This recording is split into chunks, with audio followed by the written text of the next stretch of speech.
Gospe in gospodje, v dvorano prihajata predsednik Republike Slovenije Borut Pahor in gospod Marijan Križman, predsednik Zveze združenj borcev za vrednote narodno-osvobodilnega boja Slovenije.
Spoštovani, dobrodošli v predsedniški palači, kjer bomo danes na razmeram primeren način obeležili državni praznik Dan upora proti okupatorju.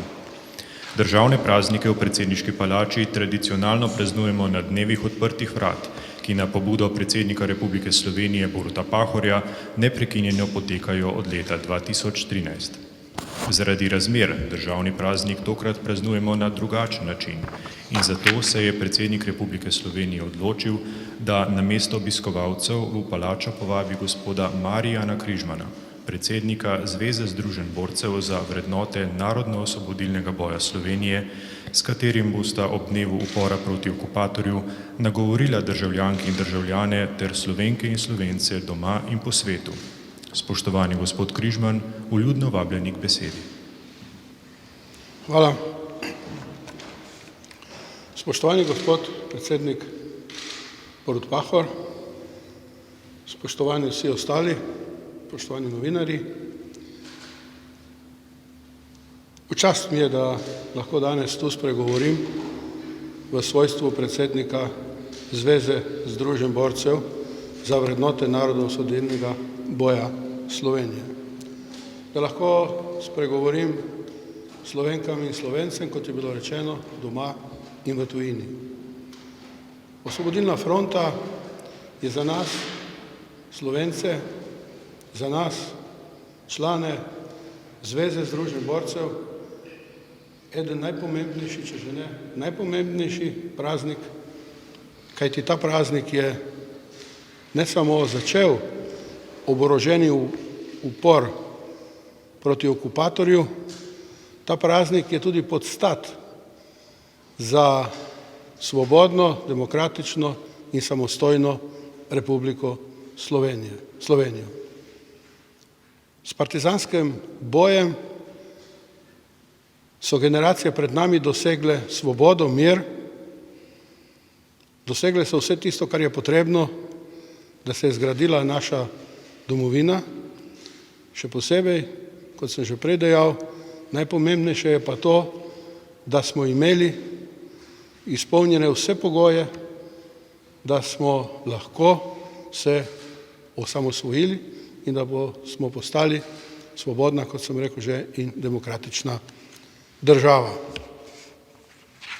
Dovolite mi, da vendarle nekaj pomembnih točk, oziroma 7 točk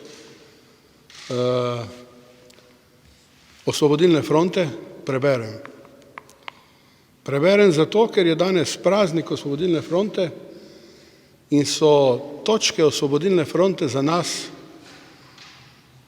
najvišja oblika delovanja, so za nas temelj vsega, vseh naših programov in vsega, za kar se mi zavzemamo. Kajti iz njih izhaja vse, kar tudi danes smo. Bila je ustanovljena 41. leta, 27. aprila v Vidmarjevi hiši. Njena vizionarska gesla so že v svoji prvi točki vključevala kot sem že prej dejal, pravico slovenskega naroda do samoodločbe, vključno s pravico do osamosvojitve Slovenije. In ne smemo pozabiti, da sta Osvobodilna fronta in partizanski boj temelj slovenske samostojnosti. V njeni prvi točki so zapisali: proti okupatorju je treba vršiti neizprosno oboroženo akcijo. Ta akcija predstavlja izhodišče za osvoboditev in združitev vseh Slovencev. Stoječ na stališču naravne in usodne skupnosti jugoslovanskih narodov, Osvobodilna fronta ne priznava razkosanja Jugoslavije in deluje z vsemi silami za slogo in enotnost njenih narodov. Hkrati stremi k povezanosti slovanskih narodov pod vodstvom velikega ruskega naroda in na temelju pravice slehernega naroda do samoodločbe. Za osvobodilno akcijo in aktivizacijo slovenskih množic Osvobodilna fronta preoblikuje slovenski narodni značaj. Slovenske ljudske množice, ki se borijo za svoje narodne človeške pravice, ustvarjajo novi lik aktivnega slovanstva. Vse skupine, ki sodelujejo v Osvobodilni fronti, so se obvezale, da bodo lojalne v medsebojnih odnosih. Po narodni osvoboditvi oblast na slovenskem ozemlju prevzame Osvobodilna fronta slovenskega naroda kot celota. Po narodni osvoboditvi Osvobodilna fronta uvede dosledno ljudsko demokracijo. Vsa vprašanja, ki presegajo okvir narodne osvoboditve, se bodo reševala na dosleden ljudski demokratičen način. No in pod vplivom Atlantske listine 21. decembra 1941. sta bile temu seznamu dodani še dve točki. In sicer v skladu z slovesnimi izjavami Churchilla, Roosevelta in Stalina bo po svoji narodni osvoboditvi o notranji ureditvi Združene Slovenije in o svojih zunanjih odnosih odločal slovenski narod sam. Osvobodilna fronta bo to elementarno pravico slovenskega naroda uveljavljala in branila z vsemi sredstvi. In druga točka: narodna vojska na slovenskem ozemlju raste iz slovenskih narodno-osvobodilnih partizanskih čet in narodne zaščite, kamor se pozivajo vsi zavedni Slovenci. Po italijanski okupaciji so člani vrhovnega plenuma odšli na osvobojeno ozemlje in imeli nekaj zasedanj v gradu Soteska in v bazi 20.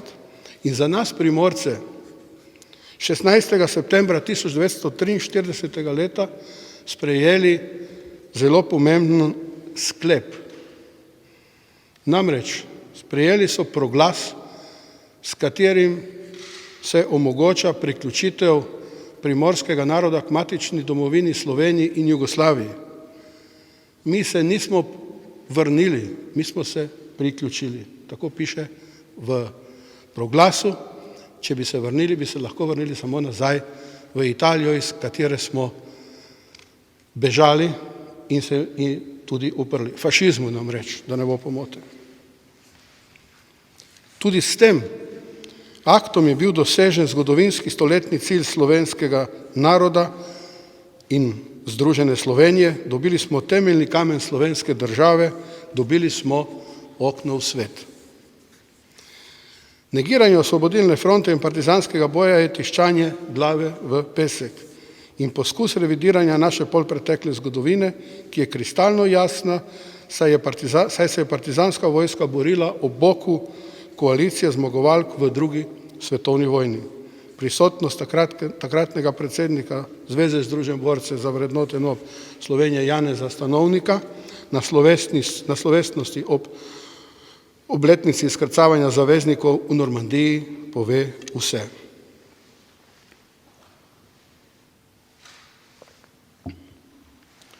Smo ponosni dediči vrednot Osvobodilne fronte in partizanskega boja, ki nam je prinesel svobodo, samostojnost, samozavest, kar potrebuje vsak narod za uspešen razvoj in napredek. Žal zaradi varnostnih ukrepov pred zaščito pred koronavirusom so vse svečanosti seveda odpadle, tako ta Osvobodilna fronta kot 75-letnica osvoboditve. Zato smo izbrali drugi način Eden izmed teh načinov je tudi ta danes, ki se še enkrat zahvaljujem predsedniku države, da nam je omogočil, da lahko povemo svoja mnenja in svoja stališča o Osvobodilni fronti. Zdaj pa mi dovolite, da povem še nekaj aktualnih zadev, zelo na kratko. Spoštovani gospod predsednik, v zvezi z Združenjem borcev smo zelo zaskrbljeni za aktualno politično stanje v naši državi. Ne sprejemamo takih enostranskih aktov, kot je bila depeša poslana v Evropsko skupnost, češ da imamo komunistične medije, in zaskrbljeni smo nad tem, kar se zadnje čase dogaja ne vem, težko je najti prave besede, ampak to, kar se počne danes z nabavo mask, nam ne vliva vero, da nekdo skrbi za nas. Zato vam, gospod predsednik, sporočam, prosim vas, posredujte, povejte, naša želja je, da vi kot najvišji in prvi človek te države z moralnimi vrednotami opozorite na nekatere stvari, ki nekako ne peljejo v pravo smer. Podpiramo vse, kar je v zvezi z koronavirusom, vendar stvari, kot se jih pelje v ozadju vsega tega, pa nas upravičeno skrbijo, tudi zato, ker smo ena izmed najbolj ranljivih skupin. Hvala lepa.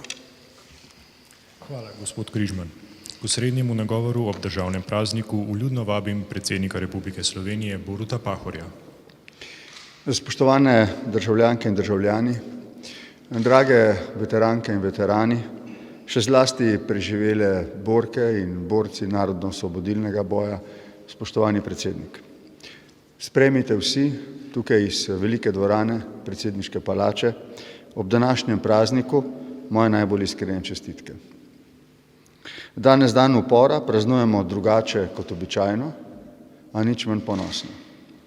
Spominjamo se najtežjih časov in najbolj hrabrih ljudi, ko smo Slovenci v vihri druge svetovne vojne sredi prejšnjega stoletja obranili dom in ohranili rod. Danes je praznik svobode, ta nam ni bila nikoli podarjena, vedno je bila izborjena. Vsem našim upornikom, osvoboditeljem, gresta večna čast in slava. Upor proti okupatorju sredi najmračnejše svetovne vojne vihre 20. stoletja moramo umestiti v zgodovinski lok vseh tistih političnih, kulturnih in vojaških prizadevanj slovenskega naroda, s katerimi je skoraj pred 30 leti dosegel svojo samostojno državo. Kot vaš predsednik si vas ob današnji priložnosti dovolim nagovoriti, da ne glede na razlike med nami ohranimo v našem zgodovinskem spominu osvobodilni boj kot slavno dejanje slovenskega naroda, življenjskega pomena za naš narodni obstoj in razvoj. Prilastitev tega boja za politično oblast in tragičen bratomorni spopad, ki smo ga končali, kot bi rekel Bučar, s prvimi demokratičnimi volitvami pred 30 leti, mu ne sme vzeti sijaja in neslave. S tem bi se kot narod prikrajšali za nekaj svetega. Vsi poznate moja prizadevanja za narodno spravo. Vse, kar pravim, je, da preteklosti ne moremo spremeniti, lahko pa spremenimo prihodnost. Ko gre za odločilne zadeve narodnega obstanka in razvoja, razklani propademo, skupaj pa zmagamo. V današnjih razmerah in zlasti tistih, ki utegnejo priti, bi bilo to vnovič lahko za naš narod in našo državo življenjskega pomena. Spoštovane državljanke in državljane, danes ni vojne. V sedanjih kriznih razmerah ne gre za to, da premagamo kakšen drug narod. Danes je mir in gre za to, da sodelujemo z vsemi drugimi narodi. Zmaga bo skupna ali pa je ne bo. Od tega, ali bomo vsi narodi in države sodelovali, je zelo pomembno, ali bomo svetovni mir ohranili ali ne. Čakajo nas časi preizkušenj. Zdravstvena kriza se bo bržkone zavlekla v gospodarsko in socialno, ta pa v politično in nemara v varnostno. Ohraniti moramo vero v človečnost, strpnost in potrpežljivost. Spodbujati vse vrste sodelovanj, tudi mednarodnega. Vztrajati pri spoštovanju demokratičnih vrednot in si na vse mogoče načine medsebojno pomagati. V teh razmerah smo znova, na nov način, odvisni od naših najboljših vrlin, tako posameznika kot skupnosti, od poguma in vztrajnosti do medsebojnega spoštovanja in celo tovarištva. Naj se generacije za nami spominjajo tudi teh posebnih časov kot preizkus naše humanosti, ki smo ga opravili z odliko v naš in v njihov ponos.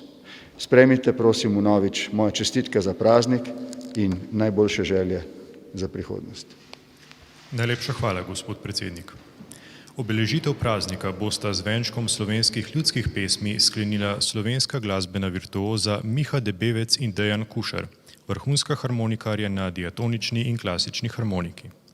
Miha Debevec je večkratni absolutni zmagovalec nekaterih najprestižnejših tekmovanj na svetu v igranju na diatonično harmoniko. Dejan Kušar je profesor harmonike, ki je imel čast prejemati znanje od številnih vrhunskih domačih in tujih glasbenih pedagogov. Svojimi nastopi pomembno prispevata k izvirnosti in obogatitvi slovenske glasbene kulture.